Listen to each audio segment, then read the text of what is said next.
For more on the escalating crisis and how the international community will react to Russia when it all happens, we can cross live to London and join Arise Special Correspondent Karl Bostic. Karl, welcome back. The UK Prime Minister Boris Johnson, he has in the last 30 minutes announced sanctions on some Russian banks and some Russian individuals as well. Could you tell us a little bit more about this?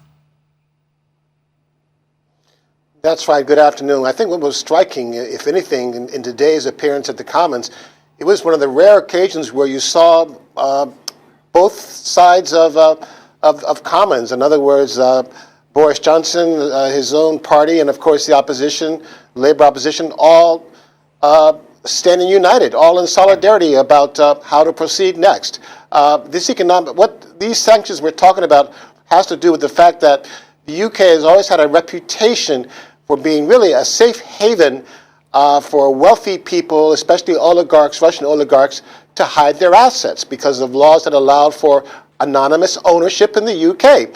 As many as 85,000 properties in the UK are owned anonymously by foreigners. A large percentage of them happen to be Russian oligarchs. It's estimated about $1.5 billion worth of property are owned by wealthy Russian oligarchs. What they want to do, they want to make it more difficult now for Russian businessmen and banks to raise money. In other words, to ban the raising of capital using the UK financial markets in London. They want to prohibit that. At the same time, they also want to expose and reveal the identities of those people who are anonymously holding property, especially if they are people who are cronies of Russia's Vladimir Putin, cronies and wealthy elite. That's part of sanctions not only hitting the government, but also going after Vladimir Putin's inner circle of cronies and elites that basically use the UK as a safe haven. So, Karl, will these sanctions have any impact or deter Putin from a full-scale invasion of Ukraine? Well, that's what's interesting because you have the foreign minister of Russia, Sergei Lavrov, saying, we're used to these sanctions and, we're not going to be deterred or swayed by them at all. But nonetheless, this could be hitting Putin's inner circle itself. Vladimir Putin himself has not been sanctioned. But when you say, is this going to, lead to or deter a full-scale invasion, that's what everyone wants to know. Because again, the recognition of these two separate areas in eastern Ukraine. These are separatists operating in the Luhansk and Donetsk provinces of Ukraine. They don't even control the entire two provinces. They only control a third of that territory. But what Russia has done, they say we recognize these self-proclaimed entities as independent from now on. The big question is, will they try to extend that territory for the rest of those provinces? Because then they would be going into that part of Ukrainian territory that's not been contested in the past 8 years. And then are we seeing the beginning of a full-scale war? And if we're going in that direction, is that when we start seeing the triggering of more sanctions? That's why everyone's on edge right now.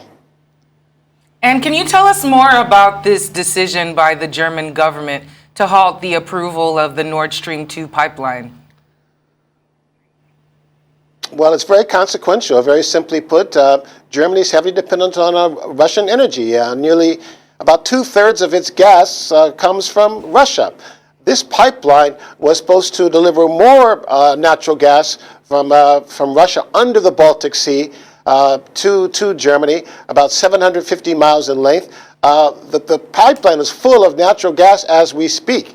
What's interesting is that it was certified by the last government under Angela Merkel. It was certified. It was simply waiting for regulatory approval for it to start flowing into homes and businesses in Germany, but also with enough gas to also go to the rest of Europe. However, now that certification has been revoked, has been rescinded by Germany's Olaf Scholz, who's only been in power for just 2 months. And that's a really big deal because he even refused to mention it by name because it's so controversial. People want to separate commercial needs from politics. But even the U.S.'s President Joe Biden says, no, if they invade, Germany will cancel that pipeline. And that's what we have today, even though the country is divided politically on this. And then keep in mind the rest of Europe. The rest of Europe is also dependent on natural gas, about 40%. Not as much as Germany, but they could also be impacted by this, because what you could see is higher fuel prices while we're still in the midst of a winter.